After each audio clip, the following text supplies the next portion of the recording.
Assalamualaikum warahmatullahi wabarakatuh. Halo semuanya, perkenalkan nama saya Diorvian dengan nomor NPM 2441230. Saya dari program studi akuntansi dari kelas AKT 24A. Jadi di sini saya akan menjelaskan tentang data flow diagram atau DFD in Accounting Information System. This presentation explain the concept of data flow diagram atau DFD in Accounting Information System. DFD is used to show how data move through a system and how it processed. It helps user understand the flow of information, the clearly and support system analyze and design. Jadi DFD ini adalah alat yang digunakan untuk menggambarkan bagaimana sih data mengalir dalam suatu sistem. Dalam sistem informasi akuntansi, DFD sangat penting karena membantu kita memahami bagaimana data transaksi diproses dari awal sampai menuju laporan keuangan. DFD biasanya digunakan oleh analisis sistem untuk melihat alur kerja sistem secara logis, bukan secara fisik. Artinya, yang dilihat adalah bagaimana data bergerak, bukan bentuk dokumen atau alatnya. DFD seperti aliran air dalam pipa. Ini analoginya. Kita tidak melihat bentuk pipanya secara detail, tapi kita fokus pada bagaimana air mengalir dari sumber sampai ke tujuan. Lanjut, overview of DFD. Data flow diagram show how data enters a system in process and procedure output in focus on the logical of flow in information rather than physical elements. DFD is widely used to analyze and design information system.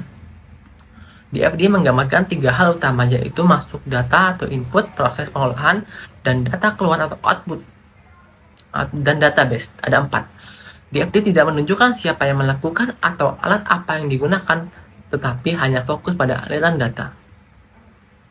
DFD, kita bisa menganalogikan seperti DFD itu seperti alur pesanan makanan di restoran, mulai dari pelanggan memesan, lalu pesanan diproses di dapur, hingga akhirnya makanan sampai ke meja pelanggan.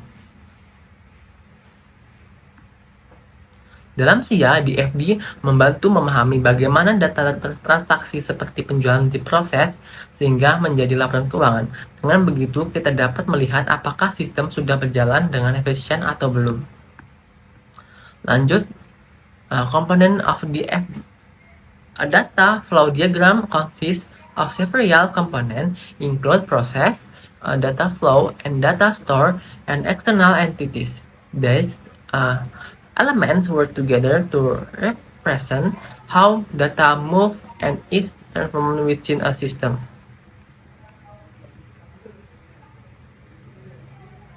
DFD memiliki 4 komponen utama. Yang pertama yaitu proses atau tempat data diolah. Yang kedua, data flow atau aliran data menunjukkan arah perpindahan data. Yang ketiga, data store atau penyimpanan data, tempat data disimpan. Dan yang terakhir adalah external entity atau entitas luar, pihak luar yang berinteraksi dengan sistem. Semua komponen ini saling berhubungan dengan menunjukkan bagaimana data diproses dalam sistem. Analoginya seperti aktivitas di bank. Nasabah itu seperti internal entity atau dari sumbernya, bisa dari kelompok, dan individu. Proses transaksi itu adalah proses, aliran uang data itu data flow, dan rekening itu adalah data store-nya. Lanjut, level of DFD. DFD be divided into different levels such as content diagram and level 0 diagram. The content diagram provides a general overview of the system, while lower level diagram show more detailed process. Penjelasannya, DFD memiliki beberapa level. Yang pertama yaitu content of diagram atau gambaran umum sistem secara global. Yang kedua itu level 0 menjelaskan lebih detail, dan level 1 dan seterusnya lebih rinci lagi. Semakin tinggi levelnya, semakin detail penjelasan sistemnya. Ini membantu dalam memahami sistem secara bertahap dari yang sederhana sampai kompleks. Jadi kita menganalogikannya seperti konteks diagram itu seperti peta dunia, level 0 itu peta negara, level 1 itu peta kotanya. Semakin detail, semakin jelas informasi yang didapat. Lanjut, importance of DFD in ICE. The FD is important is accounting system information because it helps in understanding, analyze, and improving a system process. It makes complex system easier to understand and support better system design.